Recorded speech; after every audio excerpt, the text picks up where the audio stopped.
Okay, Chevra. It's not about dealing with a mic, we're dealing with a chair. We have a chair and a mic. Beautiful. Yeah, This is official. This is very official. What does I? Beautiful. Okay, Chevra.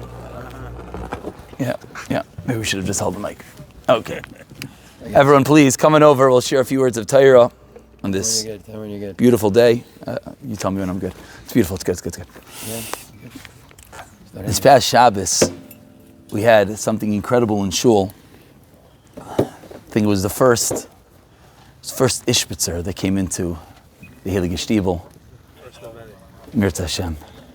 And what I found amazing is today, in preparation for tonight, I opened up a sefer. A sefer is called Shvilei Pinchas, Belzer Dayan, and he speaks a little bit about Lag BaOmer. I was reading, and it was beautiful. But then, when I knew it was something I had to share, when it was the exact idea that we shared in Shabbos, we shared it from the Ishbitzer, B'Shem the Arizal. He brings the exact same idea from the Arizal himself. So for a few moments, for those who weren't there on Shabbos, don't worry, we'll fill you in. And hopefully through this we'll understand a drop, one, not even a dot, of what we're here doing tonight. What is Lag BaOmer a little bit, and honestly what it can mean to each and every one of us. And what we're hopefully going to finally understand is an incredible gematria that's brought by a sefer Oyer V'Simcha, or Avram Simcha Mibarniv, Zechron Yagin Aleinu. And the gematria is El Mul Pnei HaMenoira. El Mul Pnei HaMenoira is gematria Shimon Bar Yochai. El Mul Pnei HaMenoira. All the candles of the menorah are facing in one direction. And that direction equals Shimon Bar Yochai. And in truth, it's a Zoyar.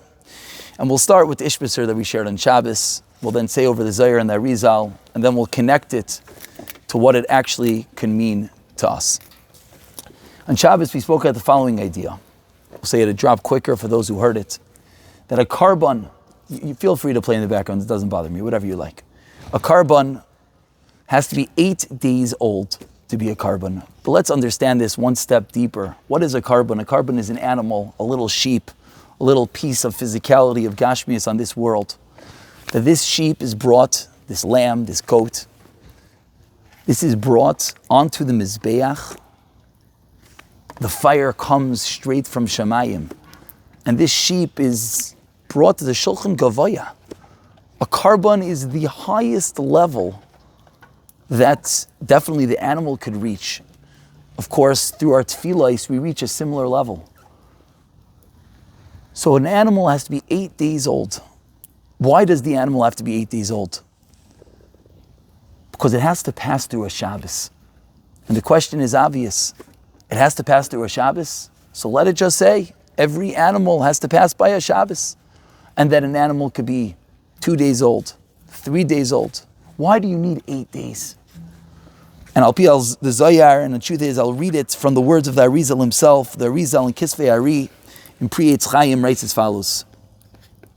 Ki yoim ha-Shabbos mashpia toisefes kedusha al sheshes yimei hachol shemizvivoi ba'ofen zeh. Shabbos gives off shefa, gives off bracha, gives off power to the 6 days of the week. The carbon needs to be 8 days because it doesn't just need to pass by a Shabbos. What does a Shabbos do for us? What a Shabbos does for us is a Shabbos charges every one of our weekdays. And it makes a random, mundane, physical work day into a connection, a piece of Kedusha. That is what Shabbos is, an idea we've spoken about so much, an idea that we've all come to taste a little bit, whether it's through the singing, whether it's through a real davening, whether it's through a good suda. We elevate, we take the gashmias, we take the physicalities, and we raise it up on Shabbos. And what does Shabbos do to us? What Shabbos does to us is it's mashpia, it spreads over onto the days of the week. So the animal needs to be 8 days old, because only then does it have the full power of a week. With a Shabbos that charged it, now you could be a carbon. So if you want to know, how do we serve Hashem? How do we become on this highest level of a carbon, that we could take something like an animal, animalistic, physicality, mundane, and it could go all the way up to the Shulchan Gavoya, all the way up to being on Hashem's table? That's done through Shabbos, through elevating all our work days and bringing it up. Says the Zohar, Sheishes hachaverim bebechinas. I'm reading it in the translation. The Zohar wasn't written in Hebrew. Sheishes hachaverim, Rav Shimon Bar Yochai had 6 talmidim, are bechinas the sheish hanirois, the 6 candles of the menorah that are meirin, that they come towards the ner hatamid, the ner hashvi'i, the 7th ner, which is Rav Shimon Bar Yochai. And further says the Zohar, this one we'll read in the words of the Zohar, Rav Yehuda Karilei, Shabbos, Dekulu Shita Minei Misbarchen. Rav Yehuda called Rav Shimon Bar Yochai Shabbos, because it's what gives the bracha to all the days of the week. Our misbarchen are blessed through it.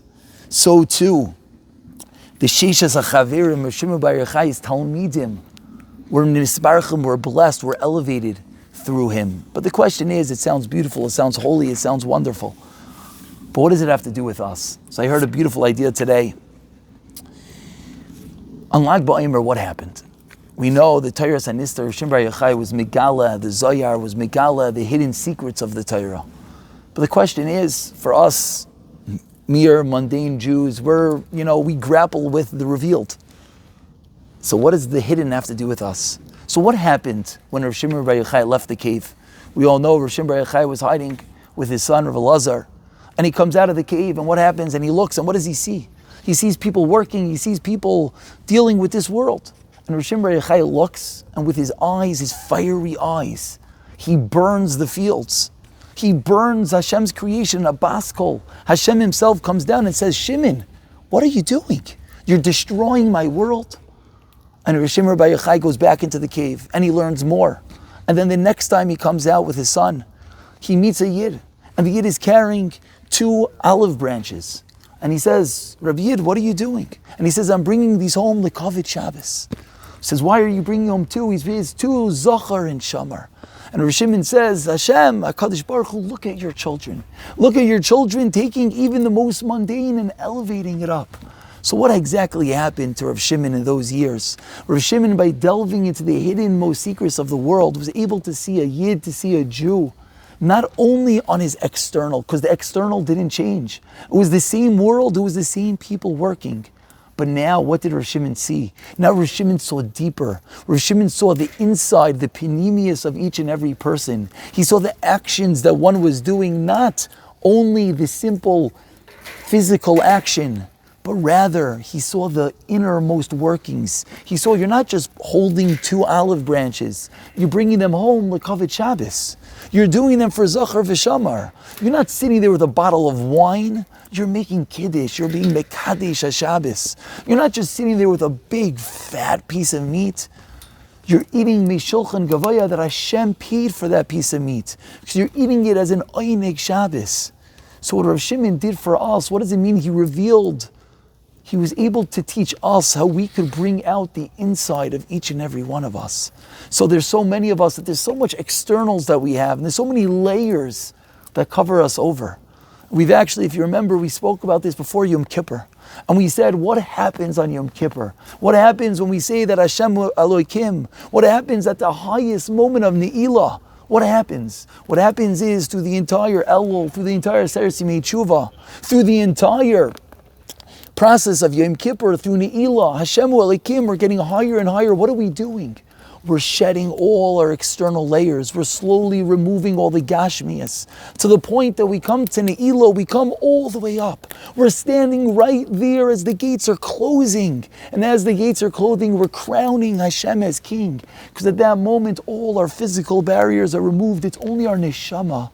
It's the inside of us talking to our Father, proclaiming Hashem Elokim, saying, Hashem, we want to be better. Let us be better this year. So when we stand here on a Lag BaOmer, And we realized that Rav Shimon, what did he do for us?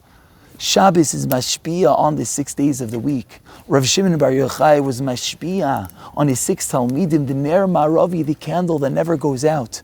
He allowed each and every one of us to find within us that hidden koiches, that hidden potential. And how great, and with this we'll conclude, is that hidden potential. Every time I look at a fire, I can't stop and marvel how you take a few twigs, you take a few more twigs and a few more twigs, and the fire grows, and it gets hotter, and it gets larger, and it consumes more and more and more. You know what that is? That's each and every one of us. When we come together, we're all a teeny little twig. What are we? We're a broken piece of wood that by itself is dead.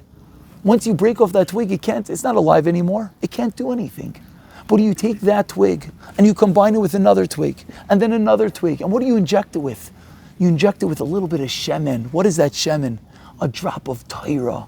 You inject all these Yidden who are sitting together. You inject them with a dot of Torah, and then you light the spark. What happens? What happens is a huge fire emerges, and that's really what's inside each and every one of us. The mashal that we could use, it's a coal. As this fire goes down, what you could do is you could go and you could blow on it. And you'll blow on the fire, and the innermost fire from within is slowly going to emerge. And it's slowly going to create a new fire. Inside each and every one of us is a coal, is a fire. It's covered over. At times it's hard to see. But we combine all of us together. One yid with another yid. One chesed with a tefillah, with a dot of Torah. The fire that emerges is so powerful. That's a fire that is so hot, that could burn, that could consume, that could burn down, and that could bring Mashiach. So b'siyata d'shmaya, as we realize the power of each and every one of us, as Rav Shimon teaches us that we're not that mundane Jew that's working the field, and we're not going to be watched by the eyes of Rav Shimon and burn our field, but the opposite. We're that holy Jew that's working. It's the same field we're working on. It's the same olive branches we're bringing home for Shabbos. But this time we're bringing it home for a zachar and a shamar. We're working, why? We're working to make money. We want to be rich. But why? Why do we want to? Where's that money come from at the end of the day?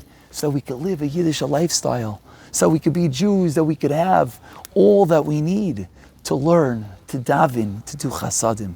So b'siyata d'shmaya, as we connect a little bit with Rav Shimon, we allow the inside of us, allow it to come out a little bit. Allow our beautiful neshama to shine a little bit. There's a reason why everyone's connected to Rav Shimon. There's a reason why everyone from all corners of the world could come together around a fire, could come together and hear a little bit of Torah and be ignited. Because when you sit there and you open up on a Lag Ba'omer, on a Hayid Sheba Hayid, as the first half of Sphere is ending and the second half is beginning. The second half is as we march towards Shavuos, as we march with the Torah, allow ourselves to open. If each and every one of us will allow ourselves to open one teeny little bit, let that fire creep out a little bit. One dot of kavana, one little mitzvah, one word of Torah, we'll slowly realize that all our fires will combine. Will create this most incredible fire, which we're seeing, which as we see in the physical fire, we actually could see. You could see the neshama shining. You could look at so many of us and you could see, wow, it's a different person than he was. You know why? Because his neshama opened a little bit. The Torah opened a little bit. The tefillah opened a little bit. The chesed, the tzedakah, it all opened up a little bit. And Amir Tzashem, will soon be sitting together with Rav Shimon, sitting together with Moshe Rabbeinu, who Rav Shimon was the same Sheresh HaNeshama, leading us back, b'mehir of Yameinu. Amen.